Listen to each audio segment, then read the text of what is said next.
ஆபிரகாமுக்கு ஆண்டவர் வார்த்தையை கொடுத்தார். ஏன் ஆபிரகாமுக்கு வார்த்தையை கொடுத்தார் என்றால், ஆபிரகாம் என்ன சொன்னாலும் கீழ்ப்படிவார். ஆண்டவருக்கு கீழ்ப்படுகிறவர்களுக்கு ஆண்டவர் வார்த்தையை கொடுக்கிறவராக இருக்கிறார். ஆபிரகாமை பார்த்து சொன்னார், ஆபிரகாமே, நீ உன் தேசத்தையும் உன் தகப்பன் வீட்டையும் விட்டு வெளியே இறங்கி வா, நீ கீழ்ப்படி, உன்னை ஆசீர்வதிப்பேன், உன்னை ஆசீர்வதிக்கிறவர்களை ஆசீர்வதிப்பேன், உன்னை சபிக்கிறவர்களை சபிப்பேன். இப்படி ஒரு ஆசீர்வாதத்தை யாருக்காவது ஆண்டவர் சொன்னாரா? என்னது, உன்னை ஆசீர்வதிச்சாலே போதும், ஐயா நீ நல்லா இருப்பான்னு சொன்னா போதும், அவர்களை ஆண்டவர் எவ்வளவு பயங்கரமான ஆசீர்வாதம்னு பாருங்க.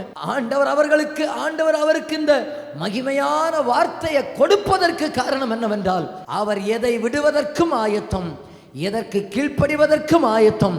ஆகையினால மகிமையான வார்த்தையை கர்த்தர் கொடுப்பதற்கு ஆயத்தம். கீழ்ப்படியாதவர்களுக்கு ஆண்டவர் வார்த்தையை கொடுக்க மாட்டார். சில காரியத்தை விட சொன்னால் நீங்கள் விடுவதற்கு ஆயத்தம்னு சொன்ன பொன்னை விட மகிமையான வார்த்தையை உங்களுக்கு கொடுப்பதற்கு அவர் வல்லமை உடையவராக இருக்கிறார். பொன்னை விட தூய்மையான வசனத்தை உங்க கரத்தில் நம்பி கொடுப்பதற்கு அவர் வல்லமை உடையவராக இருக்கிறார்.